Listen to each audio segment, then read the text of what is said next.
Your Grace, let me now read verbatim the speech His Excellency would have personally delivered here today, that he has not been able but has delegated me to do so.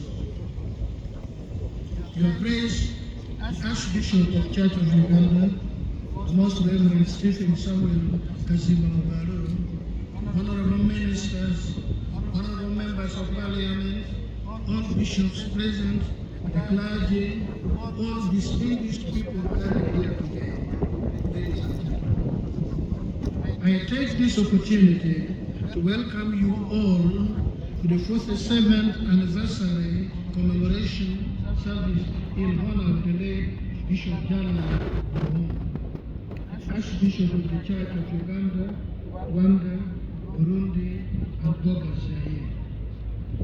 Today, we pay tribute to an icon who stood for truth, justice, faith, and respect of human rights in Uganda and beyond. Archbishop Ruhum was a leading figure in the criticism of the excesses of the Idi Amin regime. In 1977, he delivered a note to Idi Amin protesting against the policies of unjustified killings and unexplained disappearance. On 16 February 1977, Ruhum and two cabinet ministers were arrested, accused of treason and planning a coup. It was then announced that all the three were killed in a car crash caused by the victims trying to overpower the driver. Today, we are gathered here to remember and celebrate the legacy of a man who did not relent on what he believed was right, and he ended up paying the ultimate price. The Christian faith is built on the foundation of sacrifice and self-denial in working for God's kingdom. The commitment and the endurance of the late Archbishop Daniel Ruhum to risk his life for the sake of the gospel has helped to plant the kingdom of God in the hearts of men and women across the globe. He had a heart for a just society. He made it his business to confront the injustice and atrocities of Amin. He made his criticism public. The late Archbishop never wanted to live in peace elsewhere in the world while his people suffered in Uganda. At the height of the extrajudicial efforts, it is reported that the British contacted him and were ready to take him away from Uganda, but he refused to run away. He is quoted to have said, open quote, "If I, the shepherd, flee, what will happen to the flock? I am not afraid. In all this, I see the hand of God." Close quote. Germany showed great courage in the face of death. In the book of Psalms, chapter 23, verse 4, it says, open quote, "Yea, though I walk through the valley of the shadow of death, I will fear no evil. Thou art with me, thy rod and thy staff As you are all aware, the Christian faith brought new understanding to our society. The new concept was that even when we die, it is not the end of the story, that there will be life afterwards, resurrection. That was one very valuable revelation to our lives.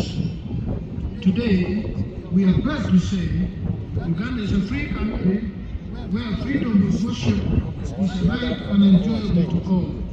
NRM restored the dignity, integrity, and freedom of worship for the people of Uganda. Almost all our children go to school. Our people travel to every corner of the nation in safety and on modern roads. nation contributes to the peace and stability of the greater East African region, thanks to the work of the National Resistance Movement leadership. We believe that a nation which stands on the core values of godliness is the one that empowers our people to claim their place in the world. Since 1986, we've been struggling with economic recovery, expansion, diversification, and transformation. Although the country has been faced with economic shocks, household businesses have responded positively to government investment in infrastructure and various wealth creation initiatives. This means that the government's effort to create wealth at household level is taking root.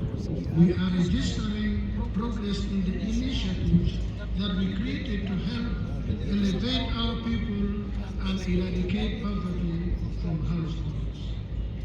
In our manifesto 2021 to 2026, the NRL promised to use the parish development model, PDM, as a strategy to reach the homestates that are still in subsistence economy to support them to join the money economy.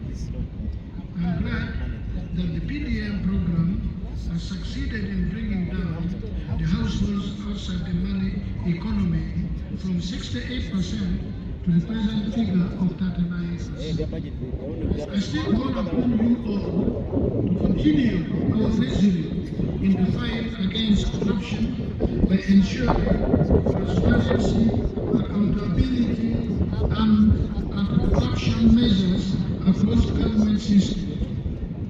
I would like to thank the people of Kitgum for working hard to rebuild your area after devastation and disruption by war. Government will continue to work for maintenance of peace in the whole of the country and also put the necessary infrastructure in place as a way of facilitating the country's development.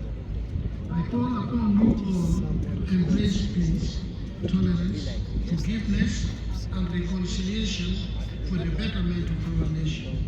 I thank the family for keeping the memory of General Goma alive. Finally, I wish to thank Your Grace the Archbishop, the Most Reverend Stephen Samuel Kazimba Mugalo, for the invitation you put in me to grace this auspicious occasion today.